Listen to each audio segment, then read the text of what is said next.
We will just, I guess, let's just review the agenda. So we'll do some quick introductions here, and then the plan for this morning is to kind of review the adoption of variable rate technology and just understanding how we've gotten where we are. We're going to go through the scripting tool and demo that, and then we have the Canola Council joining us to review their 4R Advantage program. We hope to have lots of opportunity for questions, so please enter those questions in the chat while we're presenting, and I will moderate that and ask Christina as we go. And then we'll also have some time at the end of the day to go through a few questions as well. So just some introductions. My name is Bonnie Manziak. I am the FieldView Product Marketing Manager, and joining me today is Christina. I'll let her introduce herself, but we also have a couple special guests from the Canola Council, and I'll let them introduce themselves at that point as well. So we are recording the presentation, and that will be available to review later in. We'll make sure we have that available once we're done, and we have some people that couldn't join us this morning. We do have another presentation or webinar on January 25th at the same time. So if you wanted to jump back on, or if we have others that you know may be interested, please encourage them to register for that. So I'm going to hand it over to Christina. So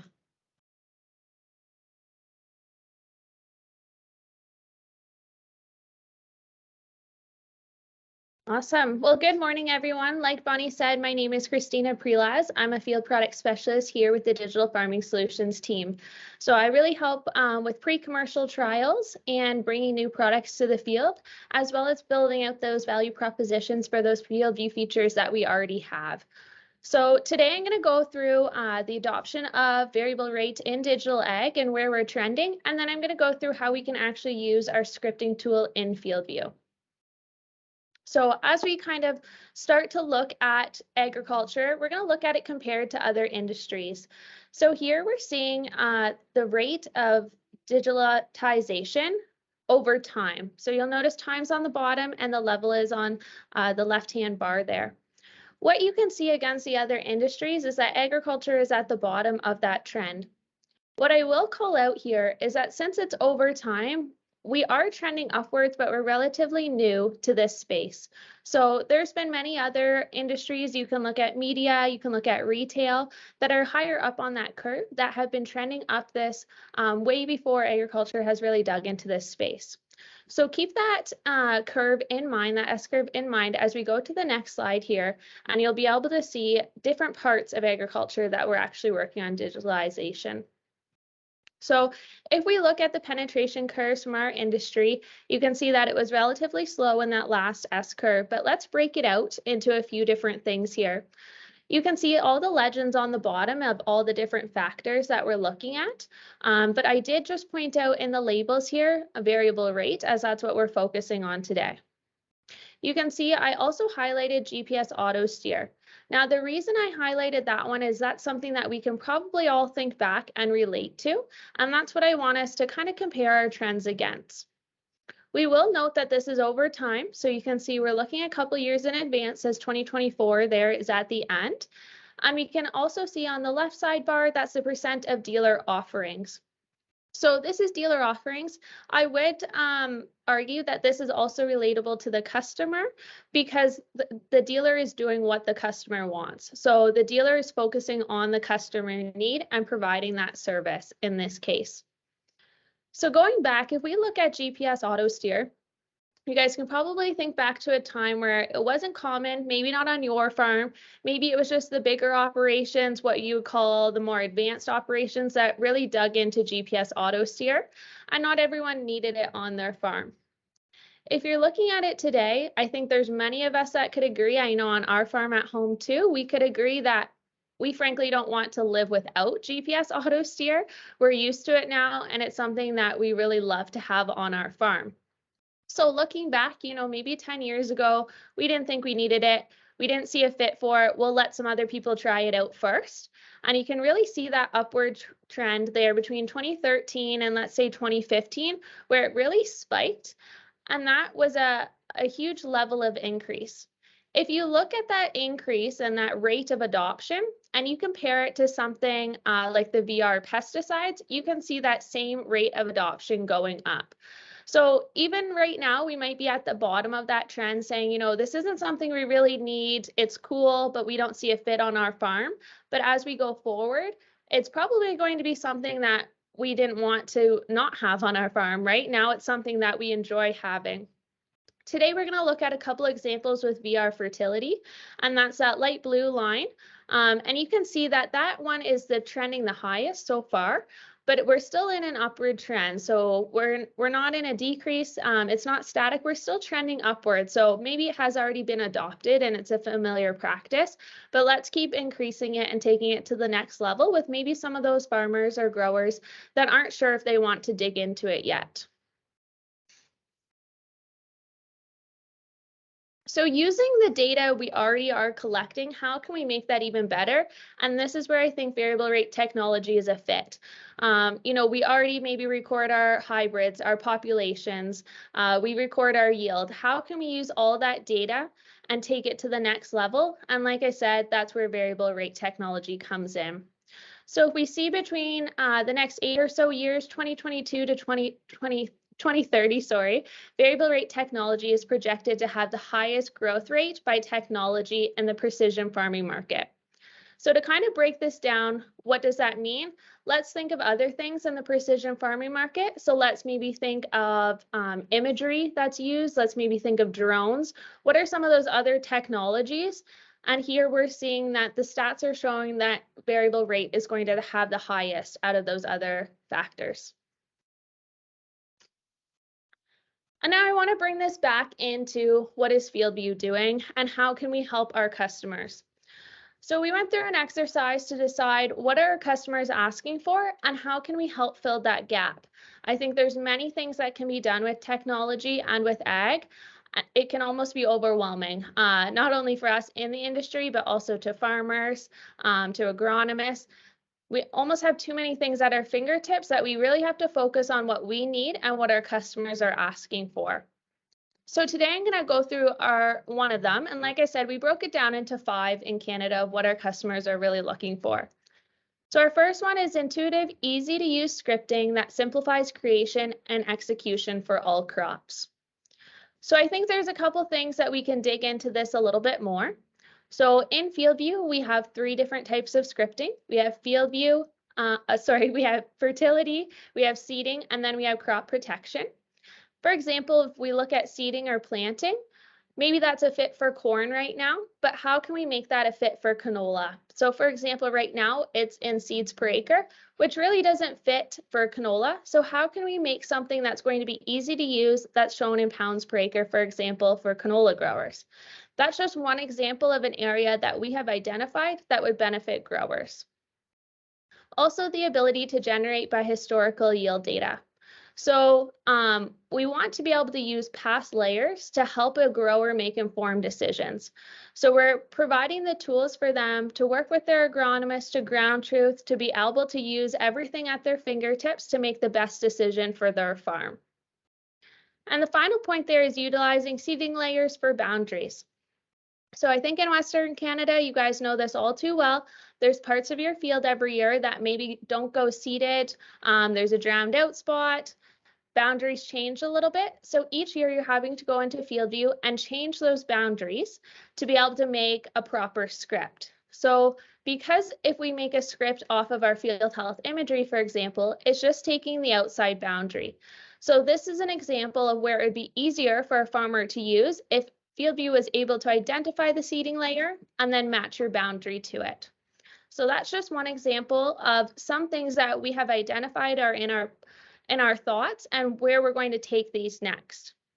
I think when we also look at our customer needs from our standpoint, it's important for us to understand what are things that we can have all in one tool and what are things that we can work with other companies and other partners, platform partners, to be able to bring these in.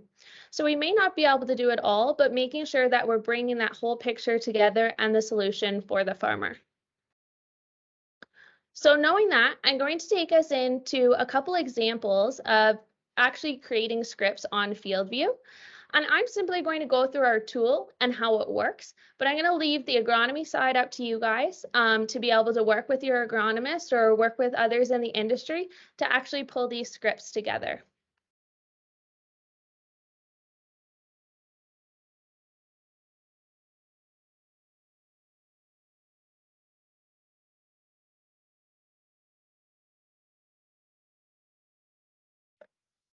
Okay, so here I am on FieldView. Now, first I will say that you will need to have a FieldView subscription. So you can work with your local rep, and if you don't know who that is, feel free to contact us, reach out, and we will connect you to a FieldView representative. But you will need to have a subscription. And here you can see I'm just on the main screen on the web version. So everything we do in terms of creating scripts, we're going to do on the website.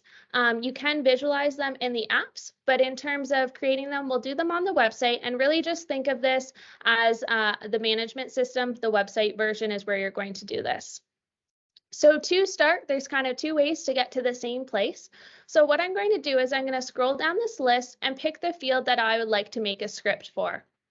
The other thing you can do is just click on prescriptions at the top. It's going to bring you to the same place, so it's whatever you prefer.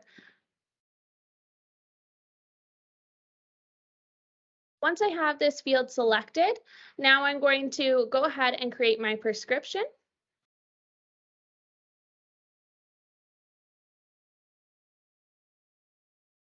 And here on the prescriptions tab is really where we can see past prescriptions. So if you've already made some in your account or in a customer's account, you can view past ones, and you can also create new ones. So here you can see I have the field selected that I would like to make the prescription on. And you can see I have the current year because I would like to make a script for this year. I can also toggle back, let's say to last season. And if I had other scripts created here, so for example, I know I have a crop protection script for this field, it's going to show here. So you're able to go back, and if I needed to edit that, I would be able to do that as well. So here I'm going to go into 2023. I'm going to make a fertility prescription that I would use at the time of seeding. So once I have 2023 selected, I would like to select fertility, and then I'm going to go down and select create new prescription. Again, here you have fertility, planting, and protection. So I'm going to go fertility and press start. And then here we have a few different options of what we can do. So the first one is generating a zone from a map layer. So currently we have this off of Field Health Images, and this is FieldView's version of a satellite image. The next one is use zones from a previous prescription. So if you created a prescription last year or in previous years and you would like to use those same zones, you can click on that and those zones will come up. You can also use zones from an imported prescription. So for example, if you have it on a different software from previous years and you would like to bring it in, you could do it that way. Or if you have it in a different account, you could bring it in that way as well.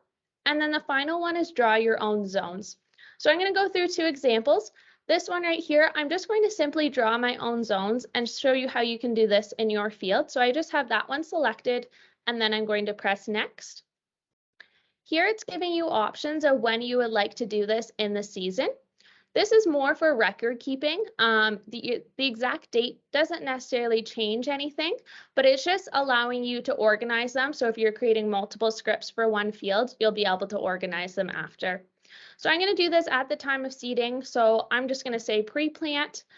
And here it's going to ask me for my planned application date. I can simply just press the calendar here and go and pick a date. Now, like I said, the date isn't a major factor. It's okay if you don't actually execute it on that day. This is more for organization. And next thing it's asking my fertilizer type. So I'm going to use this drop down, and here I'm going to select nitrogen. You can also select lime, phosphorus, or potassium. And then next I'm going to choose if it's liquid or granular. So I'm going to do a granular blend.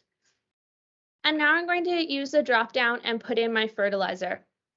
So if you don't want to sit in front of the TV and have something else to do, you can scroll through this long list, but rather I'm just going to start typing in my fertilizer blend, and it's going to pop up. And next thing is my prescription file name. So here at the bottom, it's simply using my field name. So my field name was demo crop protection. So it has the first part of that, it has the product I'm going to use, and then it has today's date on there. You can go ahead and change the prescription file name to what is best suited for you. What I will note is that some equipment monitors only allow up to 24 characters, so just be careful with that. And the other thing I will mention is some monitors don't like special characters, so that's like the @ sign or plus sign. So just keep that in mind, just depending on your monitor type, try to keep that as simple as possible. Next thing I'm going to do is press Finish in Editor. And here, since I'm drawing my own zones, it really just gave me a blank starting place. So it just showed me my field boundary. This is simply my field boundary. And from here, I have a blank template to be able to go in and create my zones. What I'm going to do from here is I'm going to show you a couple different options you can use to create these. So at the bottom where it says fertilizer rate, that's my map that's currently showing. So for example, if I were to put in 50 pounds per acre, it's going to highlight that whole zone because I only have one zone created and I'm on the fertilizer rate map. What I can do here is press change map and it's going to give me a few different options. So here I have fertilizer rate, that's the one I'm on, and then it's going to show you some of my recently viewed ones. Let me just get this pop-up out of the way. There we go. It's going to show me some of my recently viewed ones. What I can do is press more maps. And then I can see layers for in-season, harvest, and planting. In-season layers, these are scouting images or our field health images. So we can see vegetation maps and you can pick from a specific date. You can see true color and scouting images, and this is a measure biomass in the field. So if you wanted to use these to make a recommendation, you're more than welcome to scroll through and use those as an underlying map. The next one is harvest. So we have yield, moisture, and combine speed. So if you would like to look at past years, you do have to have these in FieldView ahead of time. So just before you start creating the script, you can import these. And there's more information. We can give you that on our Knowledge Center as well. But you could use multiple years to underlay that. And then we have planting. And under planting, we have population, hybrid, planter speed, and elevation. You can also see the tab down here. Oh, didn't mean to click on that one, but upload more maps. And this is going to bring you exactly to the place of where you can put in more data. So for example, if you wanted to bring in last year's yield, you could put it in here. If you want to bring in other layers, you can put them in our data inbox. So let's just go back to our creation here. I'm just going to get us back over to that step of where we were creating our zones here. But really what I do want to stress as this is loading is that we're showing you the tool, but this doesn't take the boots off the ground work or the ground truthing. So remember, if you're creating them on here, it still comes down to experts in the field and using those other sources to be able to pull this whole prescription together. So let's just get back to where we were. Nitrogen. Here we go. All right. Okay, so here we are back on our layer. So as I showed all the different layers we can put, for this example and for simplicity's sake, I'm just going to underlay a yield map just so we have a visual to kind of go off of. But here you may want to use soil maps, you may want to use elevation, you know, whatever's best for creating your scripts. So now I'm going to start drawing my zones. So before I start, I can edit my legend. So if I want to see different ranges in here and tease out some differences, I can edit this here as well. But I'm just going to keep it as is, and I'm going to start by drawing. So I'm going to select this drop down. Under draw, we have 3 different options. We have a polygon, a square, and a pivot. I prefer polygon because I can make this any shape. For square, I would really use this if you're creating a check block. This will really be a great help to be able to get some equal sides there. And then pivot, those would be an example if you have irrigation that you're working with. So I'm going to select polygon. Now, wherever I select on this map, it's going to drop a point for me. And I'm going to end with the point I started on to complete the shape.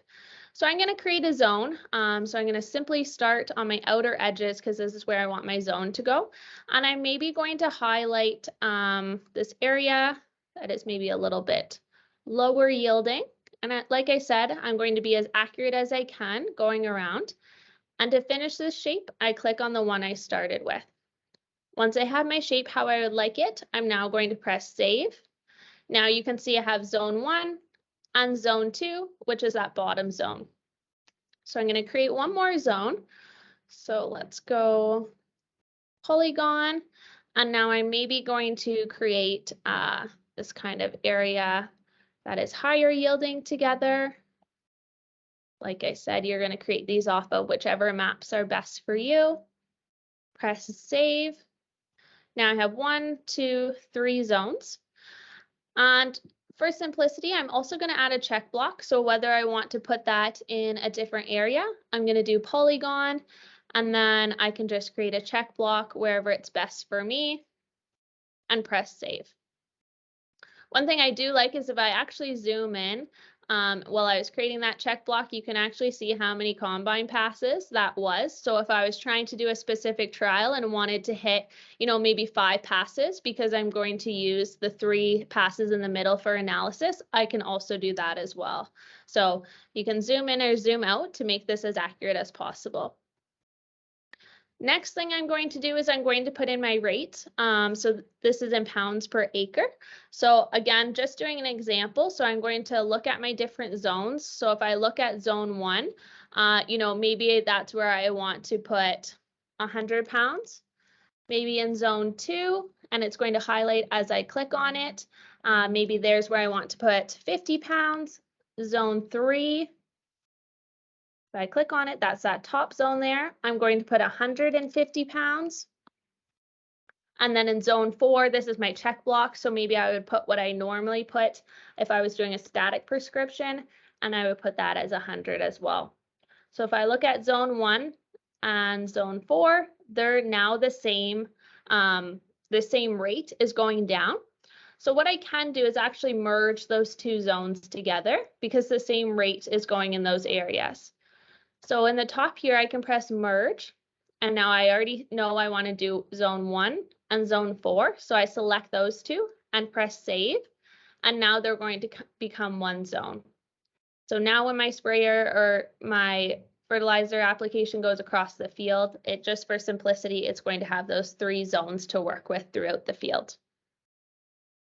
You can go in and you can also split zones. So as we see in other examples, if it auto generates zones for you and you want them split, you can use this tool to kind of break them up and make your own.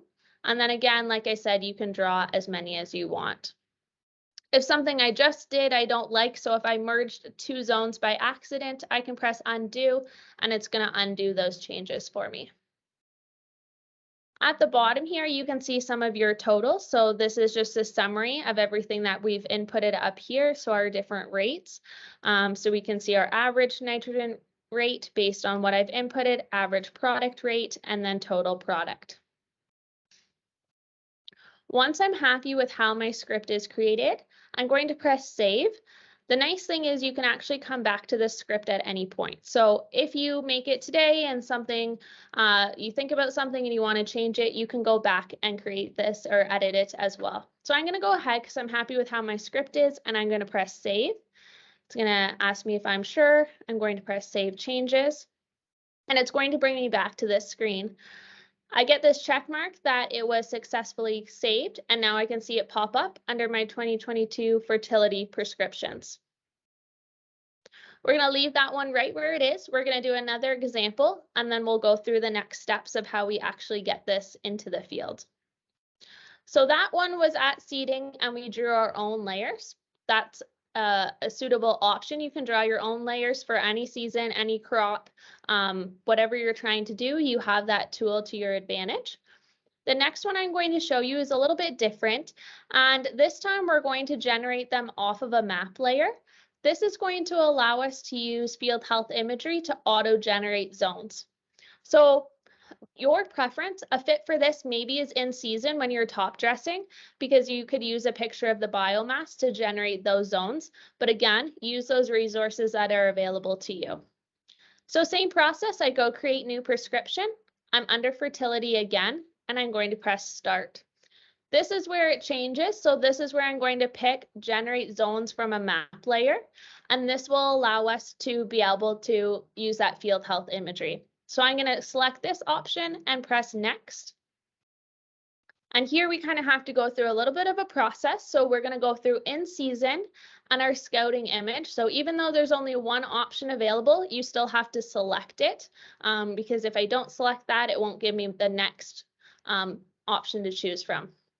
So we don't have imagery for the future, as you would imagine, so we have to go back. So I'm going to pretend I'm already in season, my crop's in the ground, and I'm going to work off the 2022 season. So again, if you're looking at doing it this year, you're going to want to do it when the biomass or when that imagery is suitable for your field. So you're going to want to use a map of when the crop is actually growing or when the canola is growing. So in this example, let's just go back a season. We'll do 2022, and then I can scroll through my images. So for example, if I'm top dressing, I might want to use an image in June, and I'm probably going to want to use the image that's closest to my time of application. So in our field trials, we usually recommend using an image within 7 to 10 days of planned application. You can use whatever is best for you, but in most cases, try to get it within that week time frame of when you're actually going to apply. So in this example, I'm going to select June 19th, and I'm going to press next.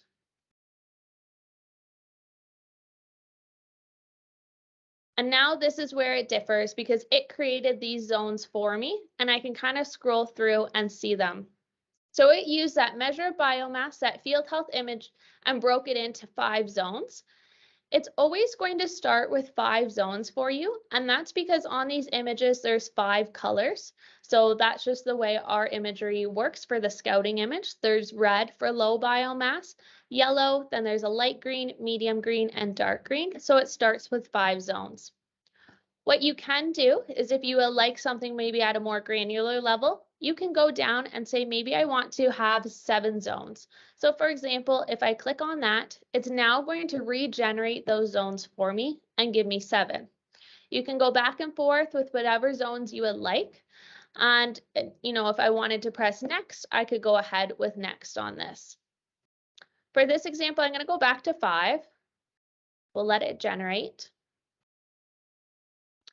And one thing I will call out is that this is currently listed by acre size. So it's not saying zone 1 is my best zone or my high biomass. It's just doing it by acre size. So just keep that in mind. The next step will allow us to edit more. So don't worry too much about looking at all of these right now because we'll be able to see them in a bigger view. So now I'm going to press next. And here are the same steps as before. So this time I'm going to select in season. That way when I have all my prescriptions listed, I'll be able to order them. And it's going to ask me for my planned application date. So I can just go ahead and pick the date. So let's maybe say we'll do it on June 28th. And I'm going to pick my fertilizer type. So again, we'll pick nitrogen. This time we're going to do a liquid in season, and then I'm going to again start typing my fertilizer blend in. And here we are. Again, you can change that file name if you would like. And once you're happy with this, you can go ahead and press finish in editor. So here you can see it's different from the last time because we already have these zones here. Now, as you can see, as I'm clicking through, it does highlight the zone, but it might be a little bit hard to see just with the unaided eye. So what I might want to do is actually put that map underneath that it created these from. Now, if your memory is like mine with dates, I don't know which date I picked. So in the top left here where it says scouting, it says June 19th. That's the original image I chose. So now I'm going to go down to change map. I'm going to go to more maps and I'm going to find that exact map that it created these zones off of. So it was my scouting image. It was June 19th. So I can scroll back. Where are we? Here we go. I can select that one and press done. And now I have a better view of where those zones are. So zoom in, turn up your brightness so that you can see where those zones are. And here we can start drawing if we want to, or creating and splitting. So for example, I already have the zones. Maybe I'm happy with the zones, but I might want to add a check block, for example, or I may want to simplify some of the zones. So this is where your expertise is going to come in. Since I'm suggesting, this could possibly be a top dress example, we're just going to create an on-off script. So that means in some areas we are going to apply, and then in other areas we are not going to apply. So we're just going to put 0 rate in, so then the monitor knows that it will turn off in those areas as the equipment travels across the field. So for example, if I look at zone 1, that's the yellow area in the top there. Zone 2 looks like my dark green, my higher area. We have medium green, light green, and then another light green. So zone 1, I'm going to merge with another zone that has lower biomass. So I'm going to find my other zone here, and it looks like that one. So I'm going to merge zone 1 and 3 together. Because I'm doing an on-off script, to make it easy as possible, I just want to end up with 2 zones, the one where I have a rate in and the one where I have 0 and it's going to be off. Now you're probably coming back to me and saying, why didn't you create 2 zones from the beginning and it would just give you those zones? That's because this is not creating as much granularity for us to choose from. So I'm going to go ahead and press merge, and then I'm going to select zone 1 and 3 and press save. Now those zones are going to go together. What we will note is our order may have changed again because it's based on acres. So just keep an eye, your zone 1 may not be the same zone 1 you started with. So just highlight over it so that you can see that again. So zone 1 and zone 2, I'm going to put together because those look like higher biomass where I want to apply. So I'm going to press merge, click zone 1, zone 1 and 2, and press save, and it's going to come up there. You will notice I'm merging 2 zones at one time. This is to keep it simple and so that the tool can merge those 2 zones at one time. And so I'm just not getting confused on which zones I want to put together. So now this time I'm going to put zone 1 and 3 together. So I'll go ahead and press merge. Again, same process, 1 and 3, and save. Okay, so now I have zone 1. That's where I had lower biomass in the field. That's that yellow zone. And then I have zone 2, where I had higher biomass in the field and where I'm going to top dress. So for example, again, using your tools to come up with your recommendation, but in this zone, I'm not going to apply. So I'm just going to put a 0 in that box. And then in this other zone is where I'm going to put, for simplicity, I'm just going to press 30. I'm going to go back just for 1 second to draw your attention to this. If I don't put anything in these boxes, or I guess it knows I have 0 right now, but if your save button is not lit up over here, it's because you need to type a 0 in that box. So it wants to make sure that you actually have a rate in there and you didn't forget it. So if it's 0, just physically put the number 0 in there. Now, if I wanted to, again, I can zoom in or I can use a different map layer to create a check block.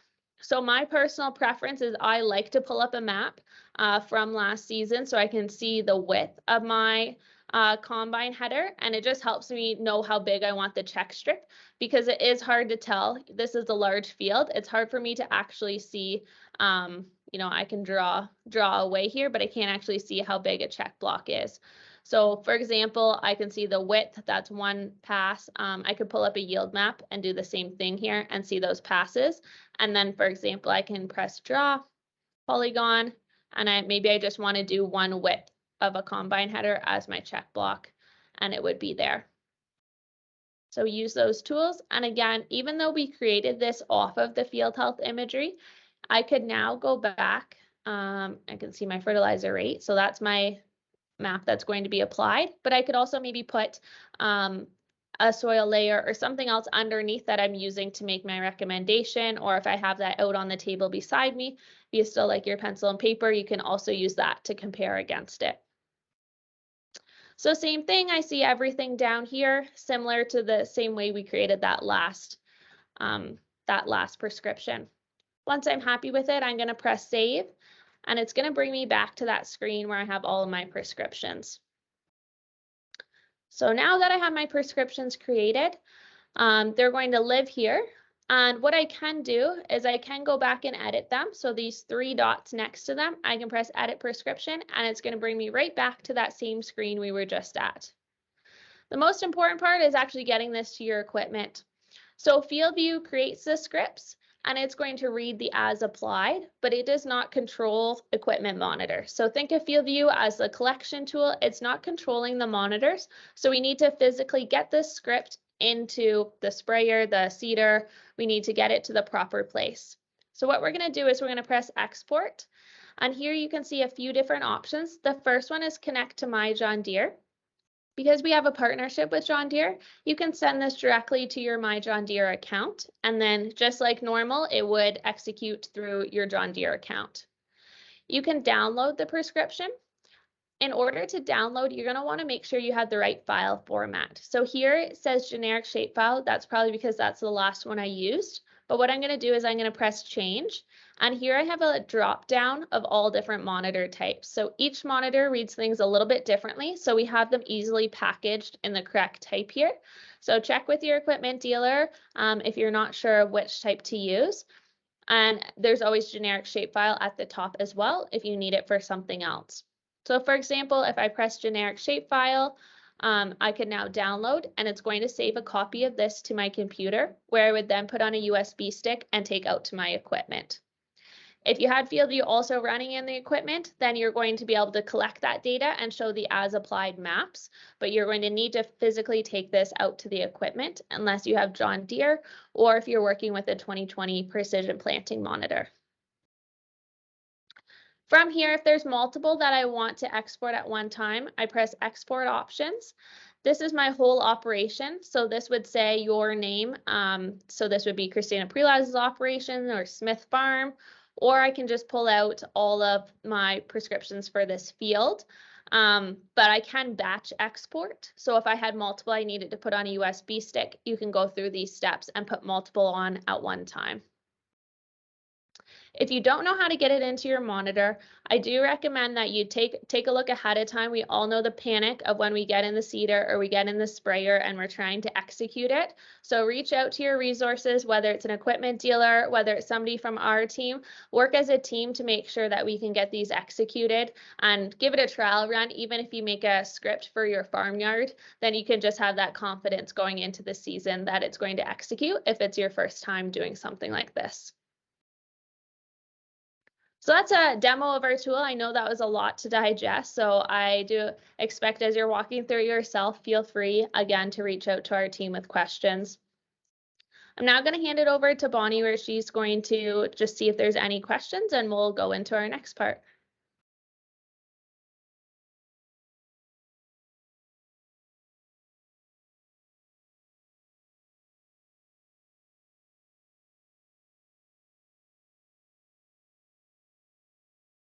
All right.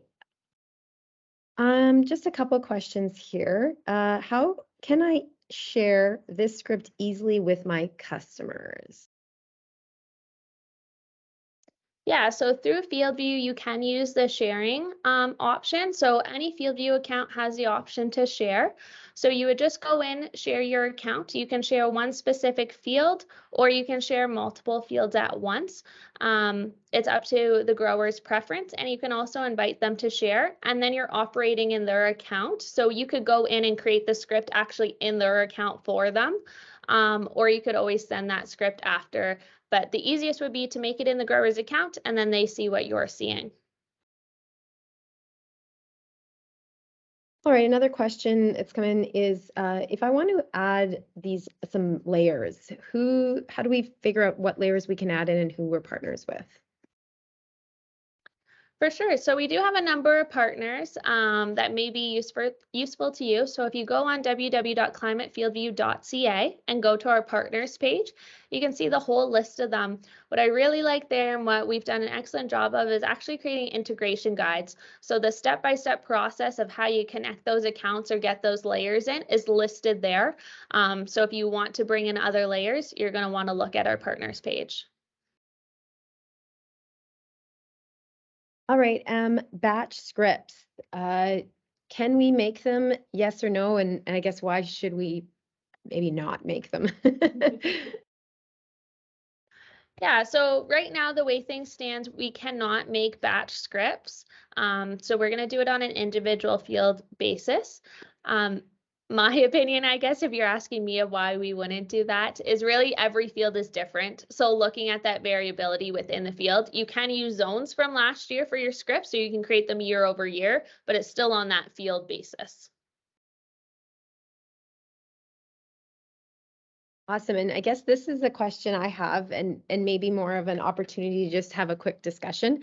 How can we use FieldView to validate these scripts? So I guess I'm thinking about yield analysis tool, but do you want to just give a quick overview of how we can validate these scripts? I think one of the biggest questions we get from growers all the time is, about VR and how we determine if it pays to do it. So I think, do you want to just address that really quickly?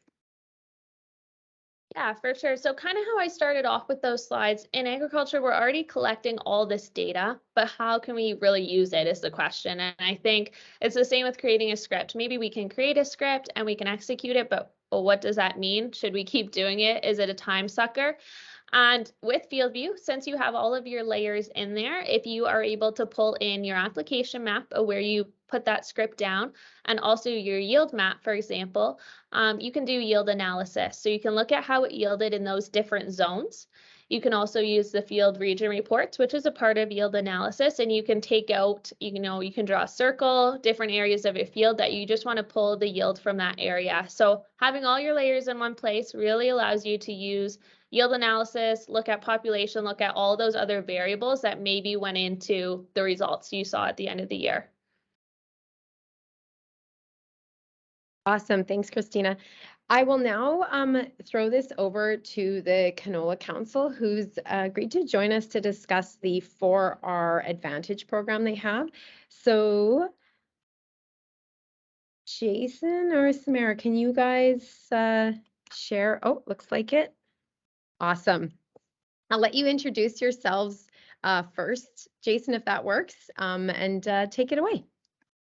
Sure, you bet. So I'm Jason Castleman. I'm one of the agronomy specialists with the Canola Council here, and so I'm located up in the Peace Country, so in northern Alberta.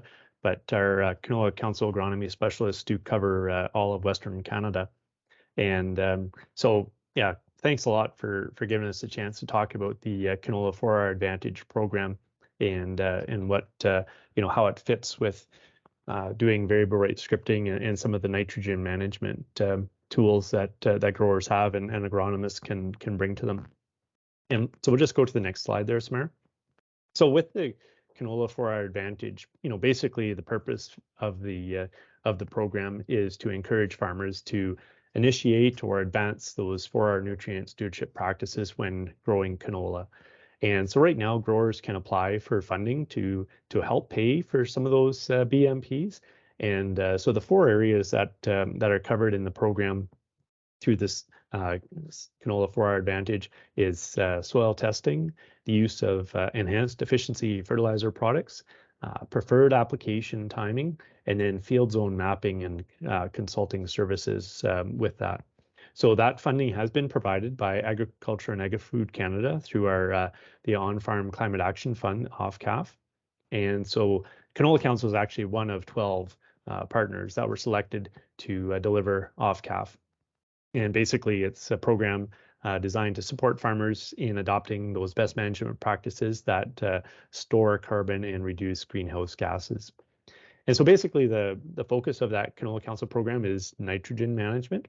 And it also is supporting increased productivity and profitability while reducing nitrous oxide emissions.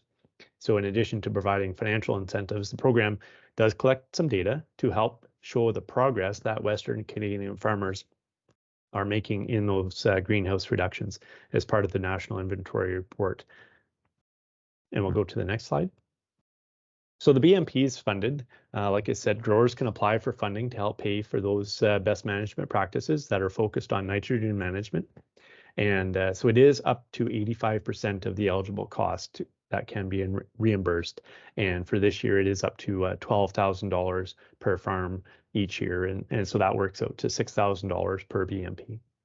And so the first one is your field zone mapping. So that's consulting services to help growers pinpoint areas where applying more or less nitrogen can provide the best returns, and based on the past management practices, yield potential, terrain, and a host of other factors, like Christina went through with her example of, being able to select areas based on either vegetation or yield information or any of those factors that working with an agronomist working with growers would be able to identify and show at least two different zones for rates of application, as well as the enhanced efficiency fertilizer use. And those are products that are designed to release nitrogen over a longer period of time so that nutrients can be taken up by the plants, and then there's less nitrogen that's lost to the atmosphere.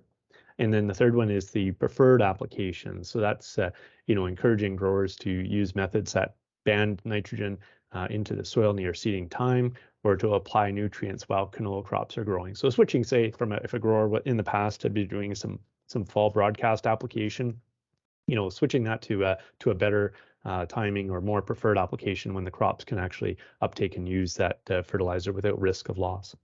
And then soil testing. So any of the soil sampling and lab analysis costs that growers have, they would be covered, and that was to help growers optimize nutrient applications based on soil needs and yield potential. Next slide. So the first step is with our plan is to participate in the Canola 4R Advantage. Is growers are required to have a 4R nutrient stewardship plan that has been verified by your a 4R designated agronomist. And so if growers don't have that plan at the time of application, they can still apply, but that plan would be required to be completed and verified within 6 weeks of applying. And the application must identify who that 4R designated agronomist is and who they will work with to complete the 4R plan. Next slide. So for the best management practices and requirements, so the first one being field zone mapping for variable rate nitrogen. So here where the Canola 4R Advantage can provide incentives to use consulting services. So if a grower is paying money to a consultant to help identify the optimal nitrogen rates for different field zones, and that do consider the nitrogen management practices or any of those management practices, including soil properties, yield potential, terrain, cropping history. And so there's, obviously a huge fit there where Climate FieldView can definitely make that as part of that. And to be eligible, the field zone mapping must include at least 2 zones for nitrogen application.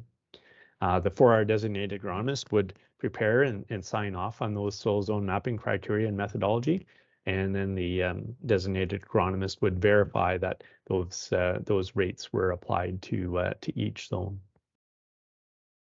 So for eligible costs and for the 2022 intake, the expenses must be fully paid by the grower between February 7th, 2022, so back in February, and up to March 31st, 2023, so March 31st of this year. And so we do have a QR code that does link to the whole Canola 4R Advantage program. And if you're interested in learning more about the eligible costs in those 4 BMP areas, you can follow that QR code link, or just go to canolacouncil.org for our advantage, and it'll get you to the same place.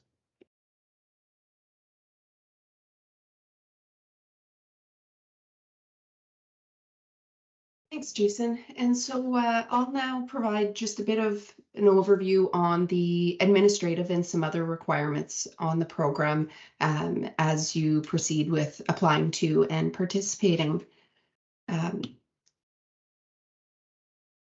So as Jason mentioned, through Canola 4R Advantage, growers can receive 85% of eligible expenses for 2 BMPs per year, up to a maximum of 6,000 per BMP, and so the 12,000 per farm business for the program year. In terms of eligibility, Canola 4R Advantage is open to canola growers in Alberta, Saskatchewan, and Manitoba. And along with the 4R nutrient stewardship plan requirement that Jason mentioned, applicants need to have current operational control over the fields included in the application, plan to seed those fields to canola, be authorized to legally bind the farm business to the terms and conditions of the program, and be implementing new BMPs that have not been part of before our new nutrient stewardship plan for those fields in the past. Also note that all Canola 4R Advantage payments are deemed taxable income for the farm business, and only one grower can apply on behalf of a farm business per program year. There are a few additional BMP requirements to be aware of, and those include that the BMPs must be new to the selected fields. So the grower can't have used the same BMP on a selected field as part of a 4R nutrient stewardship plan in the past. And the overall intent here is really to encourage growers to either initiate or advance their use of 4R nutrient stewardship practices. In addition, funding can't be sought from another off-CAF program for the same BMP and field combination. You can absolutely submit applications to more than one off-CAF program, but not for that same BMP on the same field. And if you are applying to other off-CAF programs, just note that a farm business can receive a maximum combined amount of $75,000 in off-CAF funding across all programs over the 2 program years. And for the current application intake, eligible BMPs can relate to either 2022 or 2023 planting seasons. And so the BMPs are eligible if the expenses are fully paid by the grower between February 7th, 2022, so going back to last year, through to the upcoming March 31st of 2023. And then BMP activities need to be completed and canola planted to the identified fields no later than June 30th in the upcoming planting season. The next program year will then run from April 1st of 2023 through to March 31st of 2024 in terms of dates for when eligible expenses can be incurred and paid. So what is needed in order to claim costs under Canola 4R Advantage once you're approved? There is a claim form that would need to be submitted with cost details along with copies of receipts and proof of payment. And it's just important to note that those receipts, invoices, and proof of payment, if you will be claiming them, do need to be issued in the name of the applicant and farm business. Eligible costs need to be fully paid between those eligible dates, pre-tax amounts at fair market value, and deemed eligible costs within program guidelines. So if you are interested, our website has complete details on both eligible and ineligible expenses.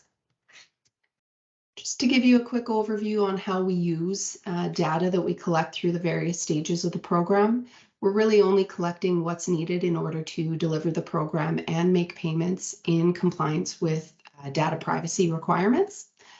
Information may be shared with your 4R designated agronomist to facilitate program delivery, with AAFC as needed for us to administer and report on the program. But wherever possible, when sharing information with AAFC, we do remove personal or business identifiers. And we also do have to share information with the Canada Revenue Agency as it pertains to taxable income and benefits. So the CCC will issue AGR1 statement of farm support payments forms to each recipient of funding in a given calendar year, and we're required to also report that to CRA. But any program data made available for public consumption will be on an aggregate basis only. So I'll just highlight a few key dates for the current intake period. So applications are already open. And once we have a complete application with that 4R plan in place, we'll review it, and if approved, enter into a written agreement with the grower for that funding. We have begun accepting claims for payment for 2022 BMPs already, and we'll begin accepting those for 2023 claims in the coming weeks. A few deadlines to be aware of. The deadline to submit applications for the current intake is February 17th, so there are still a few weeks to do so. And then in the spring, we'll announce when applications will open for the next program year. Deadlines to submit receipts and proof of payment, as well as to complete activities, depends on which planting season BMPs relate to. If it's for the 2022 planting season, we would want all that documentation submitted by the end of February. If it's for the 2023 planting season, you have until mid-April to submit that documentation, and then until the end of June to complete BMPs and plant canola in the fields. The role of 4R designated agronomists in the program is really to work with the grower to complete that 4R plan, to ensure that the recommended BMPs in that plan meet the eligibility criteria. Complete the agronomist portion of the application, which includes some attestations about the 4R plan and the BMPs, and then review the claims submitted by the grower to confirm that the BMPs and costs meet the standards for 4R practices and that they were completed and canola planted to the fields. So if you're ready to submit an application, you can simply go to our website, click the link to apply. It will take you to a digital platform for online applications. Either the grower or agronomist can initiate an application and provide most of the content. And once you do submit that initial application, an email will go to the other party with the relevant details and a link to go and complete their remaining portion. And then we'll be reviewing those applications on a first come, first served basis. And finally, if you have any questions around Canola 4R Advantage after this webinar, you can reach out to program staff either via email, direct or toll-free phone lines, and of course, our website, which you can access through this QR code, has full program details, guidelines, and FAQs for reference. Covering everything that Jason and I presented today and much more. And with that, I'll pass it back to you, Bonnie. Thank you. Thank you very much, you guys. I guess I'll open it up if anyone has any questions. I think if you raise your hand, I can actually unmute you and you can ask your question. While I'm waiting to see if there's any questions, I do have one. What if I'm already doing variable rate fertility on my farm? But I've never applied for funding before. Am I eligible for this program? Can you give me a little information that way? So it does need to be a new practice under a 4R nutrient stewardship plan for the fields that you are applying for. So if you've been doing it on farm but on different fields or not under a 4R plan and are now advancing the practice, it could still be eligible.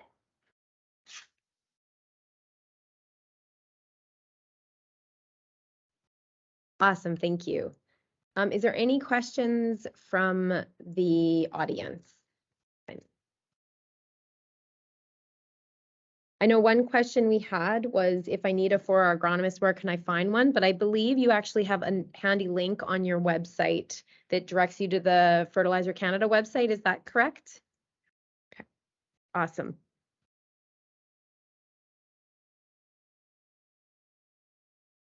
Well, if there's no other questions, I just want to thank the two of you for joining us today and giving us some information about the program. I think farmers are often know there's stuff out there but aren't sure how to access it. So it was really great to have the two of you present. If there's any questions, please feel free to ask or email us later date and we can try to get those answers or get you in touch with the people that can answer those questions. And again, there'll be we're going to do this again next week.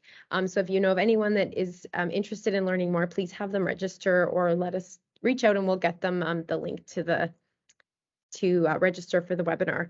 And thank you again for everyone attending and have yourself a great Tuesday. Take care.